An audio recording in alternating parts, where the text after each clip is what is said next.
Hey folks, it's time for another TWiP Pro critique session. This is session number 22.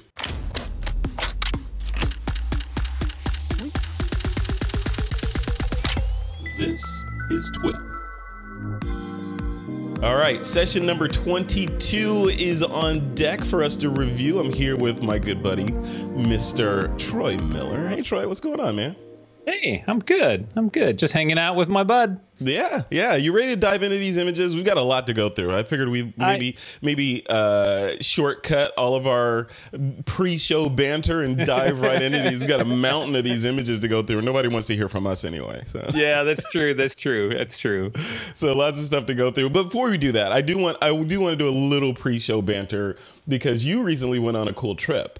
Right? You went up to Mono Lake here in California, which I think is known. Aren't they known for their bot flies or something like that? Like no, they have these little God, what kind of flies are they? Anyway, they have these little black flies that live on the beach, and everybody's like all freaked out by these flies. But in honesty, these guys will never touch you. Really? You can walk through them and they part. You can lay on the beach and they will not touch you. Oh. Yeah, so they're a non-issue. Oh. Okay. It's the gnats. It's the gnats that's weird. Really? What's weird about the gnats? What do they do? Well, the sun sets literally and the gnats rise from the ground like demons. Like a cloud. These big I'm not even kidding you, in clouds. We couldn't even shoot. We had to run away from the gnats because they would hover around us and they were literally flying into our lenses. It was ridiculous. I'd never experienced that before. Yeah. Yeah, I hear in some parts of the world that there are flies that for some reason are attracted to like saliva. So if you open your mouth, they'll fly in your mouth and hang Australia. out. Is it Australia? Yeah, in Australia, yeah. If you want to be grossed out, look it up. Yeah. One thing, mouth and fly don't work together. just don't work. Maybe some of our Australian members can set the record straight on if that's actually fact or fiction. But I'd like to know because that's not. If it's fact, that's some nasty stuff with flies swarming and flying in your mouth and your eyes and stuff. I don't need that in my life. How quickly we descend. I know. Well, speaking of dissension, let's descend into these images. The first one is from member Eric Joseph. Let's bring this up. Here we go. Joseph. This looks like a surfer on the beach or a paddleboarder on the beach with the sun in the background. Black and white. What do you think? I think it's very cool. I think it's very abstract. I have a hard time with black and white sunsets, and not that they shouldn't be done, but our brain is like, for me, it's like, it needs to be orange. Yeah. So with that, I have to kind of step back and then look at it from a graphic standpoint. And I dig the monochromatic, black. Well, there's the black, the white, and then the gray background. I think maybe cropping it a little closer would be nice. Maybe try to keep in those clouds at the top, but I don't think we really need those. Yeah. I agree with that as well. Yeah. The first thing that I like the simplistic or the simplicity of the shot, where it's you've got 4 elements in here, right? You've got the water, you've got the surfer in silhouette, you've got the sun and some poofy clouds up there / sky. So yeah, I think you could have done without the clouds. And I agree with you. My brain wants that sun to be a fiery orange fireball. Right. Even though I think, if you get nerdy about it, I think the sun is actually white hot. So it's not actually orange. Okay. All right. In reality, it's not orange. It's our atmosphere that makes it orange. I don't know. If you look at astronomical photos of it, it's orange. Oh, those are photoshopped. I'm saying. That's that's fake news, man. That's fake. Yeah, that's right. Yeah. Just like all the solar systems out there, they're all colored. Exactly. Yeah, I think though, because maybe the sunsets are always orange, maybe this one, maybe that's the reason to do it different, right? Yeah. To sort of like go a different direction for the sake of doing it, and I think it worked. Yeah, I like the shot. So good job, Eric, on this. This is fantastic. I think this is probably his first, if one of his first, if not his first submission to TWiP Pro. So welcome to the community and congratulations on the shot. Good job. Let's move on to the next one. The next one, also a new member. This is Greg Cashin, and this one is a kind of an urban landscape. I guess I should click on the image here to bring it up. There we go. Look at that. Yeah. What do you think of this guy? I think this one is, I think I said this on TWiP PRO, but it reminds me of a movie set. Maybe it's the colors, or maybe it's just the composition. I don't know, but it feels like you could see cars chasing through here, or, you know, on the left side, you know, I don't know, Black Panther running through there with Iron Man chasing him or something. Yeah, I was gonna say, you know, I could see like these big mechs from like Pacific Rim come pushing through the center, you know, pushing the buildings aside. Oh yeah, dragging an oil tanker. Yeah, dragging. Oh, we're so bad. To the image, I love the image. I think it's got so many cool graphical elements. I like how it's sharp from the foreground to the background, so there's an intention there. I don't know if the color is working in this image. I would love to see this in black and white, because then it becomes more about all the shapes. And we got those vertical geometric shapes in the back, which is also mimicked by the opening to the skyline is another geometric shape. You've got all these squares and horizontal triangles, or rectangles. You know, even the lights are triangles. And I mean, I say triangles because I looked at the orange the cones, and I'm like, ooh, there is a triangle in there. Yeah, right.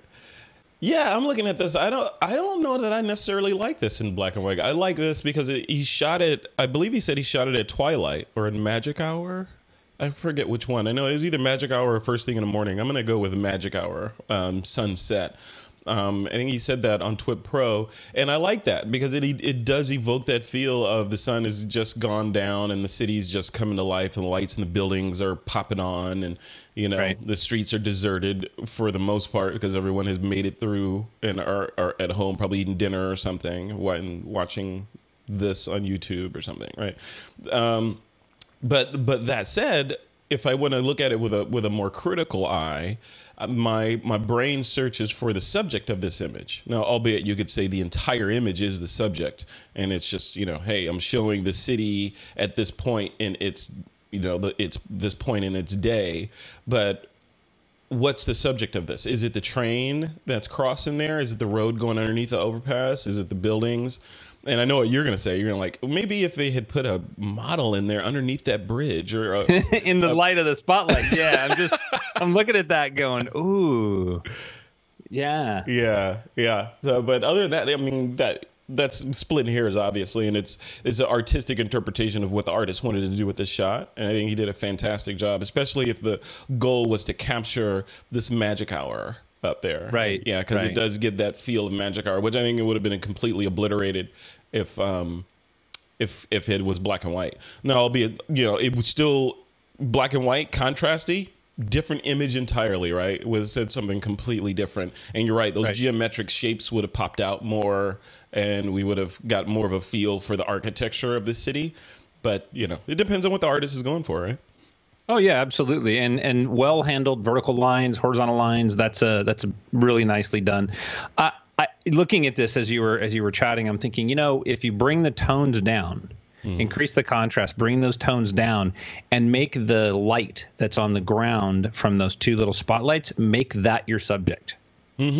Yeah. You know, so that draws your eye there, and then you're really just sort of looking at that street, and then the rest of the city is more of the background. There's really no actual subject like a person, but that light really draws me in. I keep looking there. And you did the same thing because you thought, oh, Troy wants to put a person there.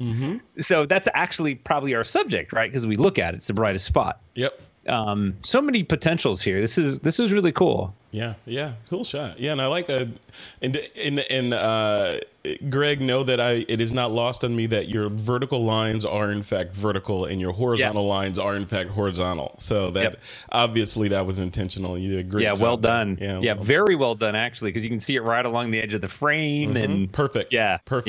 Yeah, good job. Yeah, so want to draw a circle around that because a lot of photographers won't notice that, and especially, and it depends on the lens you're shooting with as well, right? Because you know you've easily had converging lines and trapezoidal buildings versus these rectangular, vertical, kind of perfect architectural looking buildings.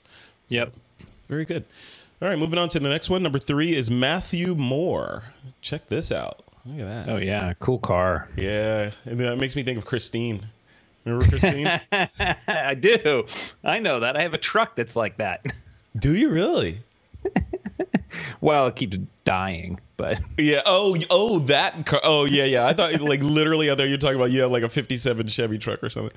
No, you have a truck that it doesn't kill humans. It's not demonic. It just dies regularly. It just likes it for some reason. It has a taste for money. Yeah, and then I have to rebuild it. Yeah. You got to keep pumping money into that thing.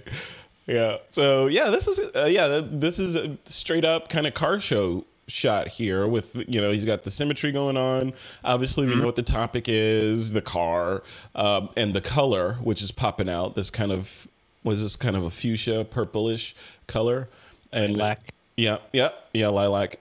Shallow depth of field, pushing all those people in the background back a little bit, and yeah, we've got our topic here. I mean, no, this isn't necessarily artistic. It is more of documentary, right? You'd see this in a car magazine or something like that, where they're talking about this particular kind of vehicle or a series of this vehicle, but it's not necessarily, I was trying to say something with this shot through my art, right?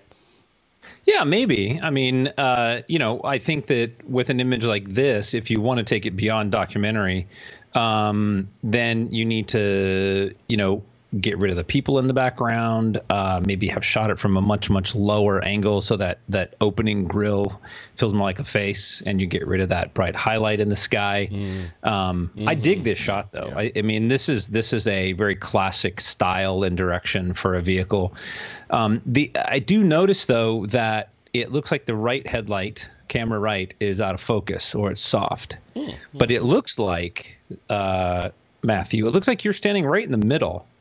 So either you had really shallow depth of field and there's something going askew, or you got a wonky lens. That's so interesting. I didn't even notice that. Yeah, you're right. Yeah, I would look at that. And it's the headlight, but not the trim or the separation between the hood and the fender panel.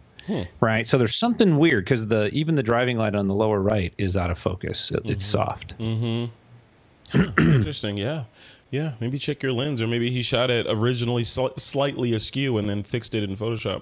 Or yeah, I would like that could do it, right? Like if it was like, I shot this at a slight angle, but I want to fix it, and because you can't necessarily fix depth of field, you can fix cropping, and all sorts of magic in Photoshop, but not so much depth of field. Yeah, Matthew, if you could let us know in TWiP Pro why that camera right. That's camera right or camera left? Camera right. Hey, camera right headlight is slightly soft. That's a mystery we need solved right now. So let us know. All right. Next one is from our old friend, Mr. Craig Stampley. And Craig, I'm actually going to be recording a video shortly that I need to post about Craig. Craig sent me a box of stuff from Australia, a care package, a taste of Australia. Are there Tim Tams in there? What's that? Are there Tim Tams in there? I believe there are Tim Tams in this box. Yes, I believe there are. I'm looking at the box. There's Minties in here. I'm going to do an unboxing of his box. So he put all kinds of stuff in there, because remember that thread we had on TWiP Pro about, what was it? Was it Marmalite? And about Vegemite and Vegemite, that stuff. So that's in the box. So I have yet to try it, but oh my gosh. Maybe I should do the unboxing where I'm trying everything in the box. Oh yeah, you have to. You absolutely have to. Oh god, yeah, I think you're right. I think I have to do that. That's cool. And then save me some, and then send it to me. I will. Absolutely. Absolutely. So I want to go on official record and thank Craig Stampley for sending this box up. It will be consumed, and the unboxing will be recorded. So that's awesome. So so that said, we're looking at this another car shot image here. So you've been bribed. I've been bribed. So this, I've been bribed, and here's an illustration of how well I accept bribes. I have nothing negative to say about this shot. This is quite possibly the best shot I've ever seen in my life right here, You should be expecting more packages. Exactly. I should flash up on the screen my shipping address. Oh my gosh. No, this is cool. I love these colors. Like this color combination, notwithstanding the composition, the car, and all that stuff, but this color combination, for some reason, my brain likes sort of this orangish and this greenish. You know, those two colors just look slick to me. I don't know why. I don't know why. No, they do. They work really well. And even in the thumbnail, I was looking at it, I was like, oh, that is a cool looking, you know, in the cluster of images, that one really stood out because of that color palette. Yeah. Yeah. So, you know, that's handled really well. You know, it's a really cool shot, and I love the car, and I like seeing everything inside. I just wish there was less distraction, but I understand it's like a street show, or, you know, it's like a little car rally kind of thing. Even so that, I mean, I looked at this, I didn't even think it was a car show. Looking at those cars in the background, those just look like pedestrian cars back there, and this one is kind of standing out. I feel like if this is not Craig's car, then he was just walking by. He was like, well, look at that. Let me take a shot of that. So, yeah, there's another nice car to the right, and I'm guessing this was at some kind of like a little street gathering, or a cars and coffee kind of thing or something. Yeah, if that's a Camaro and he's in Australia, then that's an import. Oh, look at that. I don't know if that's a Camaro. I don't know. I can't You're tell. a car guy. You're the car guy. New cars, I'm not that great at. Old cars, not a problem. Yeah. But cool. I mean, cool angle. I love the angle. The angle really makes this work. Yeah. This is cool. Yeah, and yeah, I would love if we could either you and I discuss it, or bring someone on the show to discuss how best to photograph car shows, because it's like you go to these car shows and there's so much cool stuff there going on. There's so many cars and people and all that. Like, what's the best way, you know? And I've been to a couple of car shows in my life, and I would go and I would think, yeah, I want to do something different. So I end up trying to approach it from a photojournalistic standpoint, where, okay, I like this car. I'm going to get a couple of wide. I'm going to show the car establishing shot with the car amongst other cars. And I'm going to get closer and show just this car. Then I'm going to get even closer and show the badging on the car and the different details of the car and that kind of thing. And then I'll put it all together and make a montage of, hey, here's this car, you know, with all that stuff. Yeah, I like abstracts of the cars. That's really cool. You know, like the rivets and you know, the door handles and the keyholes and the gauges. And every make and model and vintage of car has very unique details about those cars. So that's always been sort of my favorite thing. We just did an event where we brought in, it was like 14 classic cars.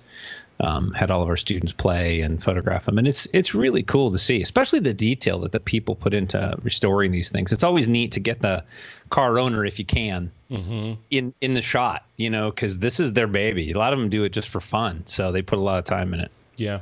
And car shows are a good example of how you can use multimedia to further sell a story. Because you could do all the photographs, and even if you didn't do any video, you could still do like a quick interview discussion with the owner, because they all, you know, they're always passionate about their cars, and they can tell you every little detail, like, yeah, this car I found on the side of the road in Louisiana, it was rusted with alligators living in it, and then and I restored it bit by bit over the last 15 or 20 years, you know, and now it's here. You would never know that just walking by it, but you got to have that conversation to understand the history of the car, right? Yeah. Oh no, absolutely. Very cool. All right, so Craig Stampley, thanks for that one. And moving on, number 5 is a new member, Shiva Sharifi. She is joining us. I did an interview with her. Actually, I'm doing an interview with her in a couple of weeks. She's a local Bay Area photographer. And welcome, Shiva, to the group. I think you submitted an image before as well that we critiqued in the last critique session.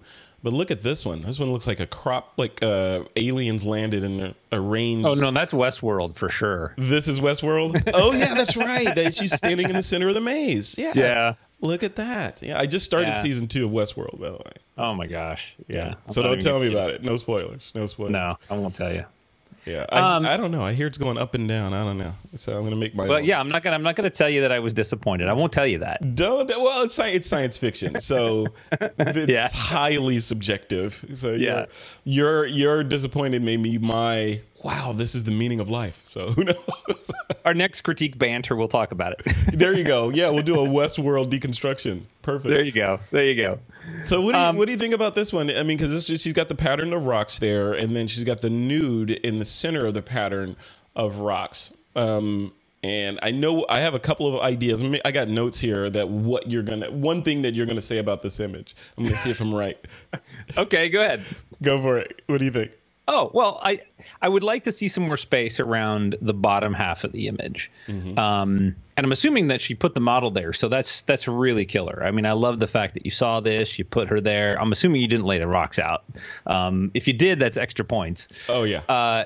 And I don't really think we need the skyline. I think we could crop at the water. I kind of see where you're going with putting her in the lower thirds, but I don't think it's helping the image any. And then some dodging and burning would be really nice because my eyes kind of bounce all over. Mm-hmm. But the premise is really killer. And yes, Frederick, I think it needs to be black and white. I knew you were going to say that, but I had that written down. But I also had written down you were going to say something about that horizon.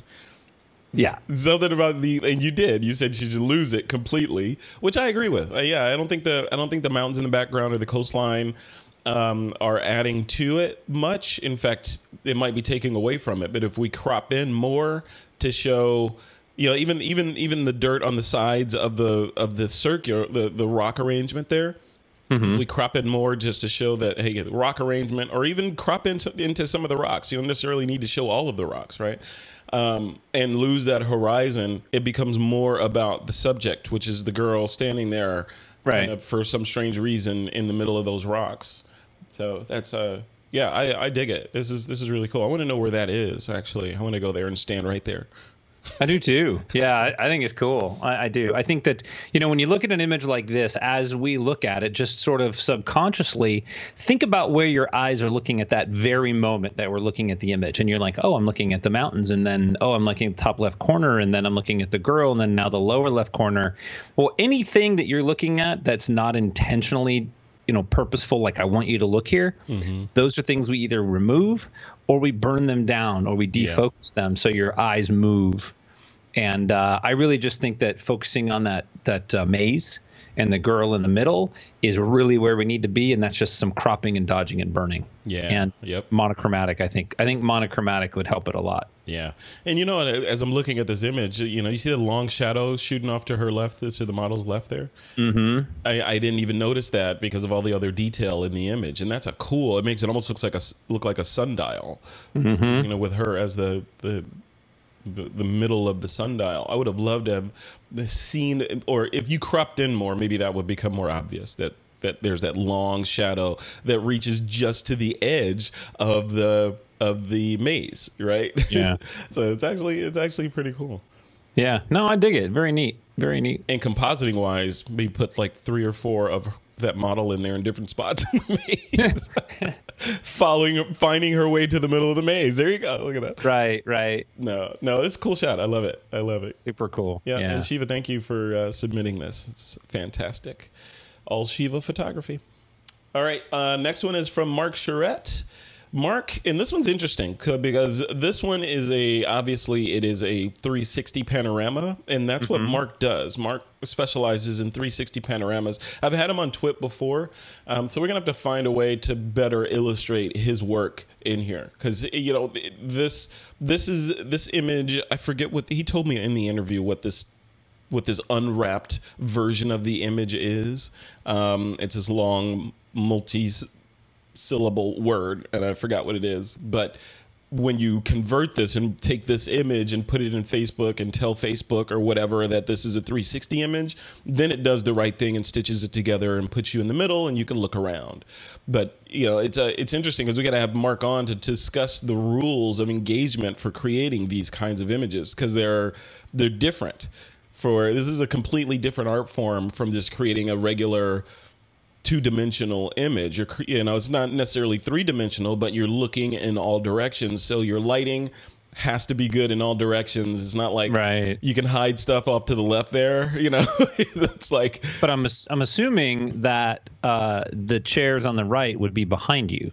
Correct. Right. So because the lines that are coming at us, say the chair's on the left, the line coming at us and the ceiling hooks all the way to the right. Well, that would normally be straight, which means that would be behind me. Yeah.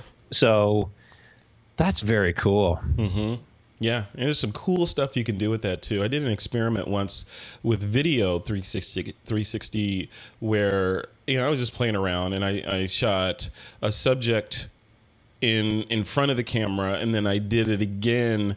I did the same recording with the subject behind the camera and composited the two video clips together. So in the final version, you could look and see the person in front of the camera and, you know, interacting because it's video, and then look behind and see the other version of the person in the same room.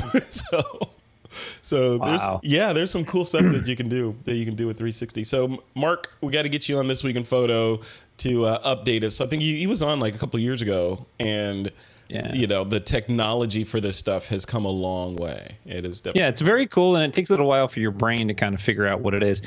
I'm wondering what's the orange in the bottom? Is that from the application? Because that doesn't seem like that would be in the room. No. I think what that is a graphic that either he or the software he's using puts down there that's below the tripod, because you can't, obviously the camera can't take a picture of itself. So I got it. Yeah, so when you stitch it together, it looks like it's a square.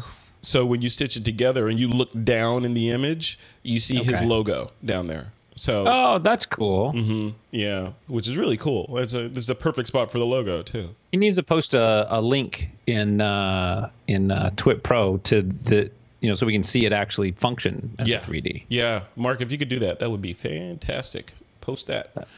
That'd be awesome. All right, coming up next, we're on number 7, halfway through. We're at Craig Stampley again, and thank you, Craig, for this one. This is a silhouette. I see you putting your hand up. I know exactly what you're going to say. So I'll go first on this one. So this is a great shot. So this one is kind of an extension of the conversation that we were having a couple weeks ago on, you know, what is fine art and versus pornography and all that stuff. I think he did a good job with this one, illustrating that this is squarely in the realm of fine art. Right. So it's not pornographic. It's not suggestive. It is simply a study of the human form, in this case, female. Right. So that said, this is fine art. Technically, looking at it, some of the things that I see in here, let me see if I want to make sure that this is zoomed out right. Yeah, it is. Let me zoom back in on it. Okay. So when I look at it, I'm seeing space off to the left there. So I'm wondering what the space off beyond her feet is. Do we really need that in an image? And could we crop in a little more? Or was that intentional for some reason? Like, did you leave that for text or something? And then from a posing standpoint, the only thing and I'm not, you know, let me preface this with, I am not a fine art nude photographer, but looking at this from a viewer standpoint, the position of her head, I'd want her chin pointing up a little bit more towards the sky. You know, this is sort of to create that sine wave that he's built with her body there. So just have her, you know, she's already arching her back. So to have her head arched back just a little bit would have made it less stressful right in that little area, and shown a little bit of her neck to connect her head to her body there. I don't know. What do you think, Kurt? No, all the things that you said are absolutely good. I do think that I wish that her body or her hands weren't connecting with the frame. I wish that she was silhouetted with more window, right? Because see her hands behind her head. And then, like you said, if she were to lift her head, because it feels really uncomfortable. It almost feels like two images, right? Like there's the body, and then there's this face there. If her arms were pushed back behind her, and to continue that sine wave type thing where I could see her arm and then her hands maybe leaning up against the wall, they're kind of draping off, and then her chin lifted and her head back, I think it would feel more natural and it would flow a little bit better. Yeah, no, for sure. I don't know what this room looks like, but it would be really cool if you could see the whole window edge to edge and then put her in there and maybe off to, you know, one side a little bit and then have that negative space on the other side. That's great. It's just when you do silhouettes and you have two silhouetted objects interact, they merge, They right? blend together. Yeah, she merges with the frame. But would you be averse to cloning the right side of that window frame and wall onto the left side and flipping it so that you trap her in there? Yeah, I would do that. Yeah, absolutely. I mean, even so much so, this is the kind of shot where you maybe shoot a plate before you put the subject in there. If you're shooting on a tripod, right? Like shoot a plate, and then if you needed to, you have that whole window, and you can kind of get them where you want. Because posing a model sometimes is inconvenient, or you've overposed. It's like, okay, I don't want to keep asking for more. Yeah. Right. And then that way you can kind of do the stuff in post. But it does look to me like maybe the shadows were opened up by her chin and on her thighs and under her back a little bit. And it feels like a little unnaturally glowy. I don't know if that was intentional, but I think this might look better with more silhouette-ish because there's really no detail on our side, right? Like her face has light, in her eye. That's going to stay. Maybe take it down a little bit. Yeah, but I mean, we're being nitpicky, right? I mean, where it's at, it's really quite amazing. It's really a beautiful image. Absolutely, yeah. And I see what you're saying about the hands above her head too, yeah, because it draws your eye in there and like, okay, I need to know what her hands are doing there, and they start sort of bleeding into the wall a little bit. But yeah, very cool. Craig Stampley, look at Craig is firing on all cylinders lately. Yeah, and not just because he sent me a care package. I'm just saying. All right, let's move on to the next one here. Mark Harris, another figure study. This one is abstract. Look at that. Now, this is an interesting image to look at because it's so simple and there's so little to look at and critique. Yeah. It becomes desirable just as an image to look at because of that. See, there's less distracting elements. There's less things going on, even whether you notice them or not. So this image of all of them is definitely a favorite because of the simplicity and then all that negative space, and it just works. Yeah, I was gonna see if I could change the background color so that we could actually see the border of this one. I don't think I can do it. Adjust color? Maybe this does it. Oh, no, that's going to adjust the image. I don't want to adjust his image. Yeah, I wanted to turn, because the background on the image that we're looking at is black. So, and it's hard to tell where the border of this image is. But just suffice it to say that the image area, the pixels that are lit up are the body part. And that, I don't even know what body part that is. Do you know? I can't even know. Which I think is the point, right? That's yeah. It could be shoulder blades, like head down, and that's the back going off to the right. That's highlighted. I don't know. And you know what? I think that's what's cool about it. It's a body part, like and it works. It's abstract. I think this is definitely my favorite, and it's black and white. You love the black and white, yeah. You know what? I saw a shot like this, similar to this, where it was an abstract, where you had to kind of look at it to figure out what body part it was, and then you look at it closely, and there's a guy standing on that's been composited onto the body part playing golf. You know. So, it's the compositing thing. I don't know. I'm in a compositing mood lately. All right. Come on, let's move on to the next one. This is from our member Kyle Nishioka. And thanks for this, Mark Harris. Fantastic shot. Kyle Nishioka submits this one. Looks like a lady or woman getting battered by the surf. Yeah, I was going to say, yeah. Very cool timing. The timing is amazing in this, and the composition. It's I like how he always frames his images too. Maybe that's the image competition guy in me, but I always like the fact that they're they have a black background and then they put the image in there. There's not a lot to say for the for the composition and the exposure and everything. I dig that. If you were shooting a model shot like this for, say, a bathing suit company, you'd want to make sure that she wasn't covered in sand. And that's just hard. You're on the beach and it's literally rinse off every time. Go out there, lay out there, shoot, waves hit. Then maybe they're good, maybe they're not. Come back off, rinse off again. So, I don't know the situation that this was in, but it's very cool. Yeah, very nice image. Yeah, well, yeah, Kyle's just cheating lately, right? He's just because he lives in Hawaii, he has access to all these awesome models and a built-in background that completely surrounds him. So, yeah, but he's got the talent to be able to capture the images too. So true that. yeah, Yeah. very cool. KyleNishioka.com. There you go. Thanks, Kyle, for that shot. And I don't have anything to add to that. It's you know, this is definitely, when I look at this shot, I think Sports Illustrated. And right. It's it's a solid image, definitely. Yeah, very cool. I like that water. Tack sharp, very nice. All right, next image up is from Joe Jordan. Joe Jordan. This is what I was doing actually this weekend. I was power washing my driveway just like this.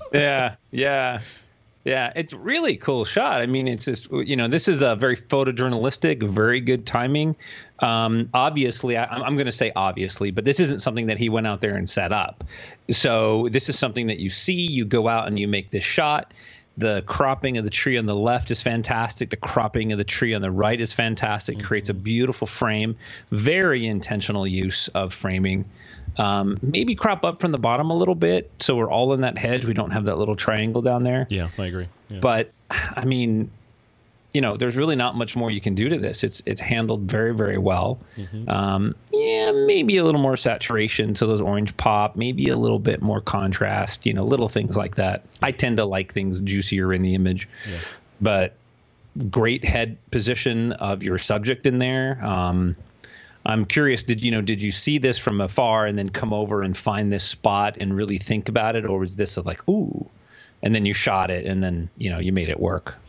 Yeah, I agree with everything you said there. Yeah, the only criticism I would have had is what you highlighted, and is that you crop up from the bottom a little bit to get rid of that little triangle area, or clone some bushes in there. If you wanted to keep that in there, it would have been an easy clone job to fill that area, or content aware fill, right? You could have done that. Yeah, I just love the intention of the trees, and I think that those are things that you might not notice right away, but the photographer spent time doing that, and that requires forethought and skill and intention. And I've done this before, and maybe somebody critiqued me and said I don't like it this way, and then you've learned to think about that. So that's very well done. Yeah, very cool. Joe Jordan, thank you, sir, for submitting that. Cool shot. I can almost hear the air compressor right now. The generator, Yep, spinning up, or the generator, too, or whatever it is, the engine that's pumping out that water. All right, so the next image up is from Robert Waltman. It's number 11. Look at that shot. Yeah, we talked about this on TWiP Pro a little bit, too. So I'll just jump in. So I love the shot. I love long exposures. I love long exposures that have a story in them. This one definitely has a story. It's the lighthouse. It gives you that feel. You can almost hear the seagulls and smell the surf with this shot. Right. And kind of weave like what's going on there. I could see myself sitting on those rocks thinking, looking out over the ocean.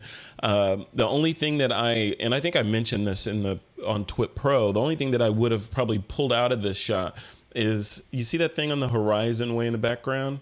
Yeah. In the middle? Yeah. A little tower or something? Yeah, it's a little tower or something down there. I would have probably just removed that, unless it's integral to the story, right? This is, like there's a story that goes along with this, and there's some reason that little thing needs to be in there to sell the story. Otherwise, I would have just pulled it out completely, because it sort of interrupts the flow of that otherwise kind of uninterrupted horizon right there. Yeah, no, I love this image. I mean, when I go to the beach areas and shoot, this is the long exposures are fantastic. So I don't really have anything to say to that. I do think though that when you put a horizon dead center, it makes it hard for the viewer to know what's my subject. Do you want me to look at the sky? Do you want me to look at the foreground? And yes, the rocks are beautiful, and yes, all that is really cool. But if you crop up from the bottom and just remove the majority of those rocks, right, now the foreground becomes very clean, and now it's all about the lighthouse and the sky. And I'm guessing that that's the core, because you did a long exposure for the sky, and now it's split. So I think it would look really good to crop up from the bottom. Yeah, you could do one of both, right? You could crop up from the bottom and lose those rocks that are jutting in there, and have it be about the lighthouse and the sky, or crop down and lose some of the sky and have it be more about the long exposure and the water kind of blurring out and the rocks and all that. So yeah, like right now we have 2 images, and it's split on the horizon. So yeah, good work though. And it looks like there's a dust spot on the far right, lower third, just to the upper right of that last rock. Oh, right. Yeah. That's easy. That's easy clone job. Knock that out of there. But you, as a judge in a competition, would have dinged him for that, right? Yeah, you get dinged for that. Yep, absolutely. Yep. Okay. Attention to detail. There you go. Yep. All right. Coming up next is another image from Eric Joseph. This is number 10. And this is right in your this is right in your wheelhouse there, right? The wedding. Yeah, I did comment on TWiP about this one. This is one of those kind of things where the timing is great. She's having a good time. That face expression is there. But the exposure needs some balancing because we need light in her face. And if you couldn't get it by artificial light or something of that nature, then I think some dodging and burning would be appropriate to bring light into her face. And if you have more space, let's open that up. Let's give her some more space to play in there. But that being said, this is a great fun shot. It's well captured. It's sharp from what I can tell here. Yeah. So very well done. This type of shot I would love to have seen her on the left side of the frame and more space behind her, because it looks like she's going to turn into you. So I tend to like, the back. The back is the front for me because it's a bridal dress, and those are important. You want to see the back. No, competition wise, or looking at this with judging eyes. Not judgmental eyes, but judge photo contest judging eyes. Is this worthy to be put in a competition? When I look at it, I mean, I agree with everything you said, but I see little details like the leaves on the top in the middle of the frame. Yeah, like with that, I'm wondering, and I got a little Troy Miller sitting on my shoulder as I'm looking at this because you're the wedding expert. I'm like, would Troy have removed that? Also, is it a little bit flat? Would he have made it more contrasty? Even things like the dandelions on the ground in front of her. Take those out. When you pull those out, no one likes to see, especially dead dandelions, right? Would you pull those out of there? I don't know. Like looking at it through that lens, are those valid? Absolutely. Yeah, you'd have to. Yeah, on the right hand side, those hot spots you'd have to take out. I do think though that an image like this particular image where it's at would have a hard time in like a state level competition because they're going to look at things like there's this path cutting her in half. There's no direction of light into her face, no intentional lighting. It's more photojournalistic. It happened in the moment. And in competitions, you're going to look at all that stuff. Even on a wedding day, it's like, oh, you should have had her turn to the right and you should have had the sun behind, or you should have been in the sun and had open shade light lighting her face and shooting up into the tree. There's so many different ways to manage this. But that's competition versus what the bride is going to think or your subject's going to think. And the subject's going to love it because she's smiling. It's a great capture. So this one would make it in your opinion, this one would make it into the album? Oh yeah. Okay. Oh yeah. Awesome. Yeah. Clients don't think like judges think. They look at their face and they look at their look how you can see my dress. That's awesome. I love the back. Oh, look at my hair. It looks great. And they can see their face. And that's it. That's what they want. Yeah. Everything after that is a bonus that's subconscious to them to make the image better. All right, let's move on. How are you on time? Because we're at the top of the hour here, and we still have another 5 images. 10 minutes. Yeah, we need to wrap it up. Okay. All right. Let's go ahead and blow through the rest of these awesome images. Okay, so this next one is from Zach Muddiman, and this is another long exposure. Look at this. Yeah, I love these. Ethereal. Yeah. It looks like they almost look like clouds. You can almost invert this, and it looks like Mount Olympus or something. Yep. I know it sounds cliche. I know I've said it already. Black and white. Yeah, for this one, yeah, for sure. Yeah. Burn that top left corner down a little bit, maybe. But black and white makes it very graphic. Yeah. These long exposures of the coastline are kind of cool. I mean, like we've said this on the show before. They can tend to be a little bit cliche, but you got to do these because it's just like this is how, if you see something cool on the coast, this is the best way to illustrate motion, and Yeah. the water Yeah. swirling around the rocks and coming in and out. It's it's like photographer catnip. You got to do it. Yeah, it is. All right. Well, cool. Zach, thank you for submitting this one. This is awesome. I don't have much to add to that other than, I agree with it being black and white and maybe burning down those highlights in the upper left a little bit. But yeah, very cool. No, Troy would put a model in there, but I don't know. All right. Here's another one from Shiva. Shiva Shafari. What do you think of this one? This is looks like a model in the flower patch. Yeah, I love the model. I love the look. I like the hair. I think I commented in TWiP on this one. These kind of shots, and she had commented that she wants to get better at people photos and things. So with that, you got to really look at your background.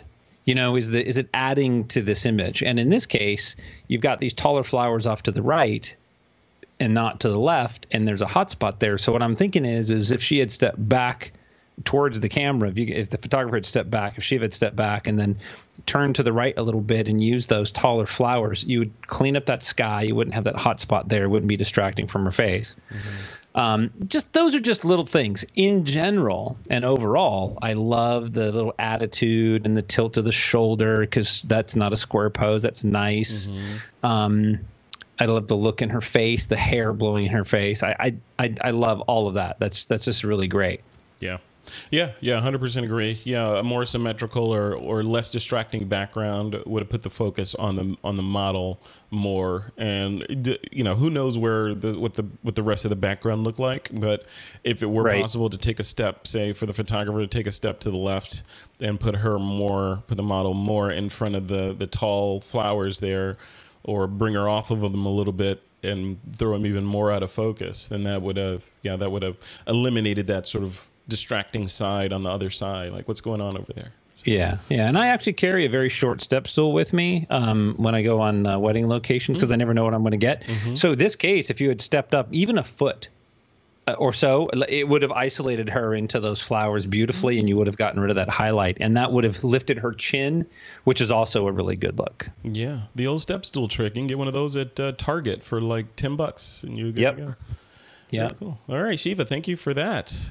All right, Andy S. Here's a submission from Andy S. She's always submitting cool shots, and her range is vast. Right, she's done everything from abstracts to portraits to landscapes, and now we have this one looks like a sort of an illustrative kind of portrait. What did you think of this one? I really like it. I think it's cool. I think in her post, she made a comment that, she's practicing her studio lighting and such. And, I love the expression. This is a great portrait. The light works for him. It's a little bit contrasty. It's a little harsh. I think that works. Yeah. I don't know what's going on. It looks to me like she burned down the background a lot or masked him, because under his left ear, or camera left, his right ear, there's some haloing along his neck and in his hair above that. So I'm just wondering, what has caused that, because that's not usually a natural occurrence. It's down his shoulder as well. Yeah.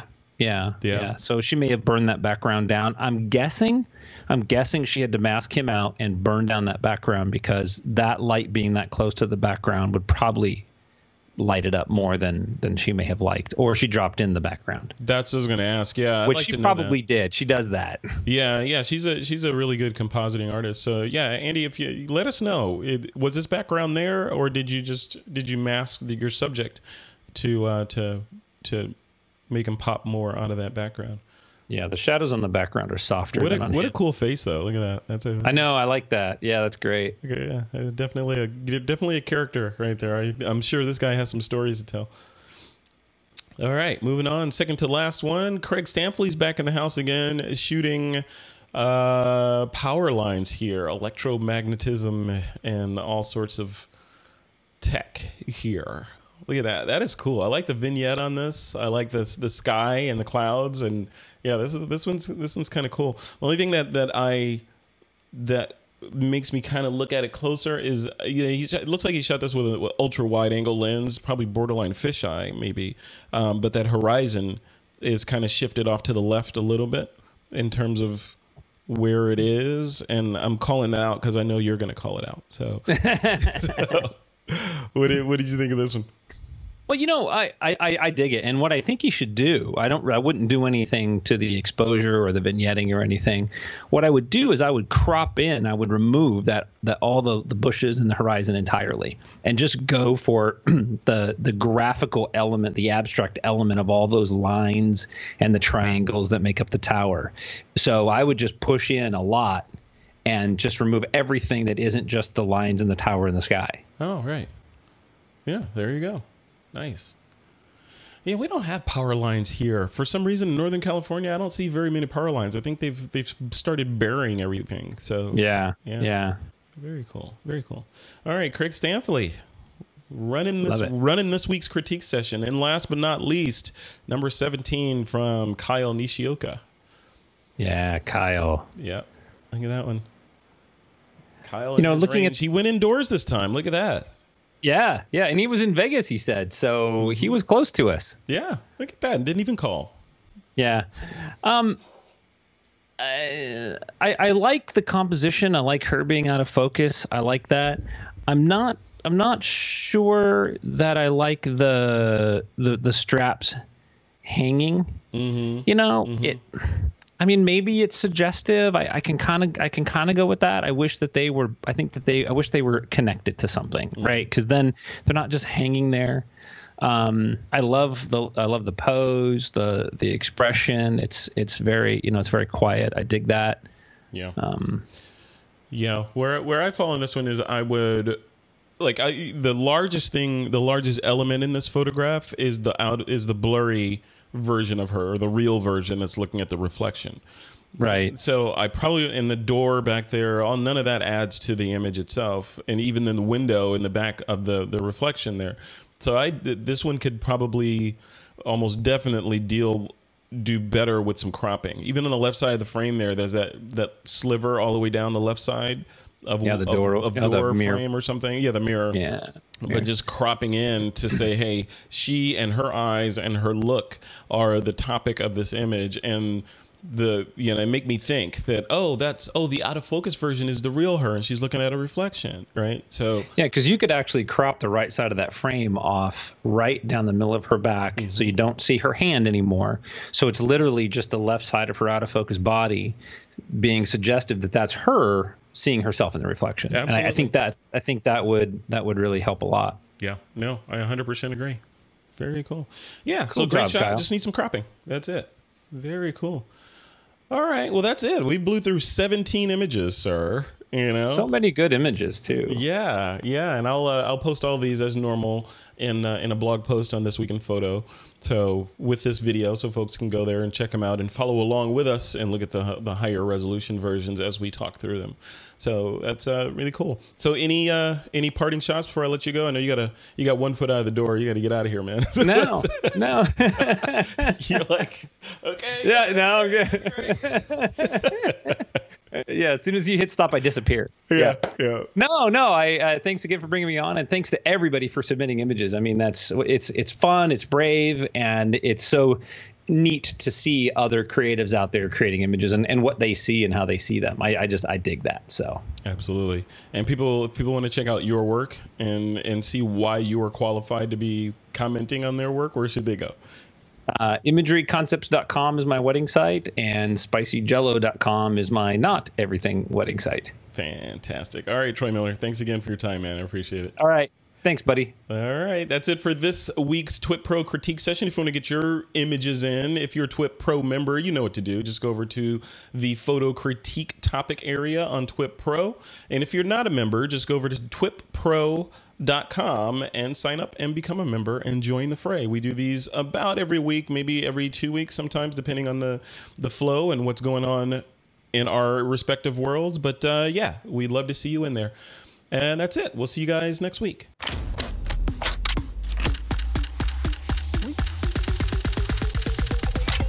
This is TWiP.